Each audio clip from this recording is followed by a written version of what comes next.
Stone ہینج ایک معمہ ہے۔ England کے علاقے بری پلین سالس میں چند پتھر خاص گولائی کی شکل میں کھڑے ہیں۔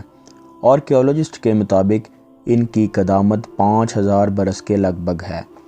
ہر پتھر کا وزن 5 سے 50 ٹن ہے۔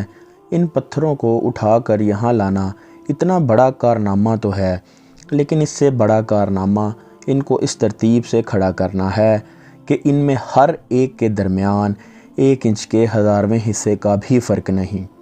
یہ چٹانیں جہاں جہاں کھڑی کی گئی ہیں وہاں کی زمین غیر ہموار ہے اور ایک طرف ڈھلوان بھی ہے۔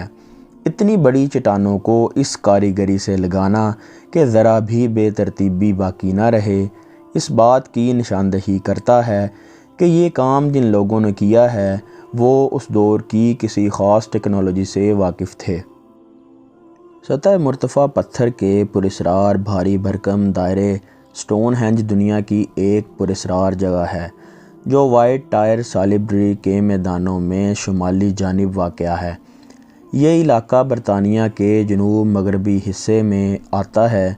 ماقبل تاریخ بنائے گئے یہ سٹون ہینج دراصل پتھروں کے کھنڈر ہیں جن کے متعلق صرف قیاس آرائیاں ہی کی جاتی ہیں۔ یہ کسی کو نہیں معلوم کہ یہ پتھر کھنڈر کیسے بنے۔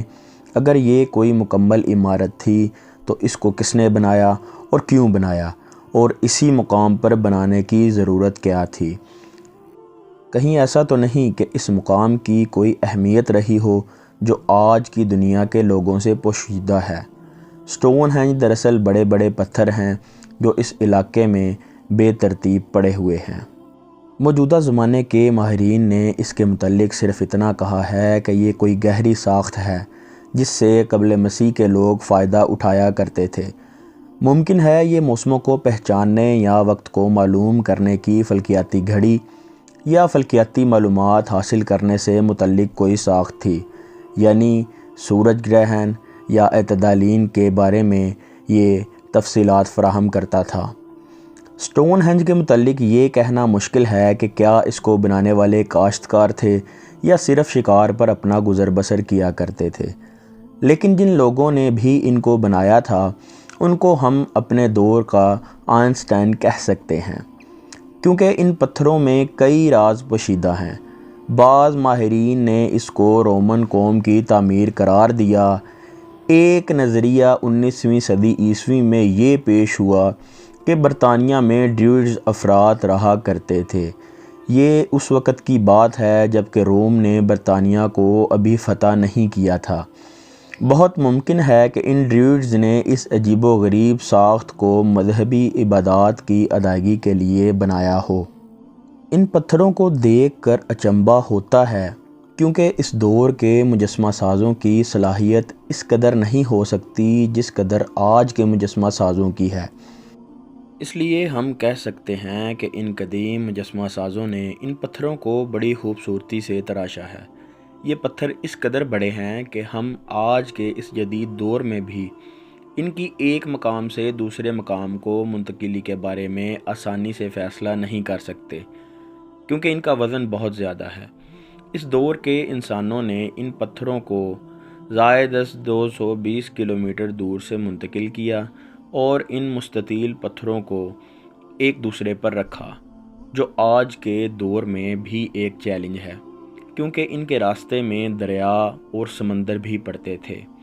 ماہرین نے یہ بھی بتایا ہے کہ جس مقام سے ان پتھروں کو منتقل کیا گیا وہاں سے سٹون ہینج تک گھنا جنگل ہوا کرتا تھا۔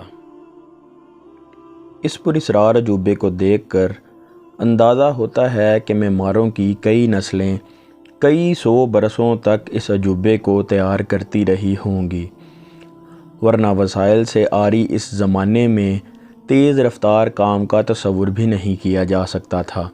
علاوہ اس کے یہ کام منصوبہ بند نہیں تھا، اس لیے مختلف اوقات میں تعمیری مراحل کے دوران تبدیلیاں آتی رہیں۔ 1950 کے بعد ہوئی کھدائی سے پتہ چلا کہ اس کو بنانے والے افراد نے شاید اس کو 3 مراحل میں مکمل کیا ہو۔ پہلا مرحلہ 2900 قبل مسیح میں مکمل ہوا، جس میں 5 فٹ گڑھا کھودا گیا۔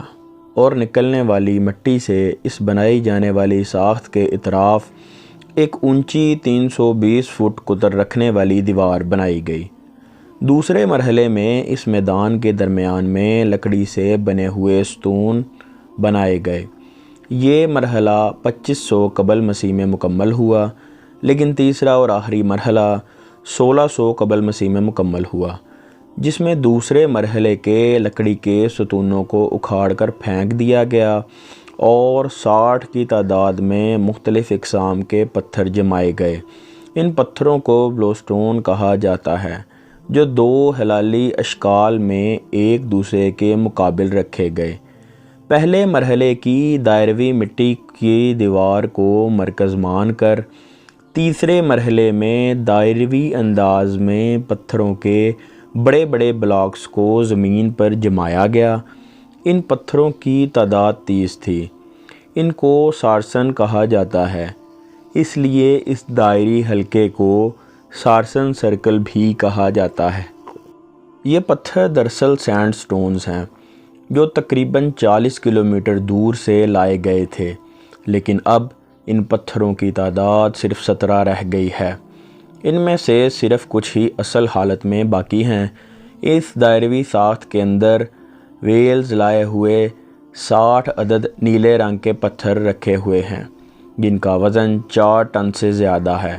یہ تمام پتھر گھوڑے کی پاؤں کی شکل میں کھدرے ہوئے حصے میں جمائے گئے ہیں۔ ان پتھروں کے متعلق خیال کیا جاتا ہے کہ یہ چاند کی حرکت اور اس کی رفتار کے متعلق آگاہی دیتے ہیں۔ اس کے علاوہ اس کی ہلالی شکل یا گھوڑے کے پاؤں نما ہونے کے انداز میں جمے پتھروں کے کھلے حصے کی جانب ہیل اور سلاٹر پتھر موجود ہے۔ اس کے متعلق ماہرین بتاتے ہیں کہ داخلے کے قریب یہ پتھر رسومات کی ادائیگی کے لیے مختص تھا، اور ہیل پتھر سال میں ایک دن یعنی سال کے سب سے لمبے دن میں سورج کے ساتھ الائنمنٹ میں آ جاتا تھا۔ اس مکمل کمپلیکس یعنی دائرہوی ساخت کے مشرقی جانب تقریباً 80 گز کے فاصلے پر 76 فٹ اونچا پتھر نصب ہے۔ اس پتھر کے سائے سے یہ افراد دن کے چھوٹے اور بڑے ہونے کا اندازہ لگایا کرتے تھے۔ چند ایک برس قبل سٹون ہینج کے مقام پر کچھ زیورات اور ہتھیار وغیرہ دستیاب ہوئے۔ کچھ ماہرین ان پتھروں کا بغور مطالعہ کرنے کے بعد اس نتیجے پر پہنچے کہ یہ اس زمانے کے لوگوں کا کیلنڈر تھا، اور اکثر ماہرین خصوصاً اوبرے کا کہنا ہے کہ یہ جگہ دراصل یہاں رہائش پذیر قوم کی عبادت گاہ تھی اور وہ سورج کی پرستش کرتے تھے۔ چونکہ وہ ذہین افراد تھے، اس لیے انہوں نے عبادت گاہ کے ساتھ ساتھ ایک آبزرویٹری بھی بنا ڈالی، جہاں وہ عقیدت سے اپنے تمام مذہبی افعال انجام دیا کرتے اور وقت پڑنے پر سورج کے متعلق تمام معلومات بھی حاصل کیا کرتے۔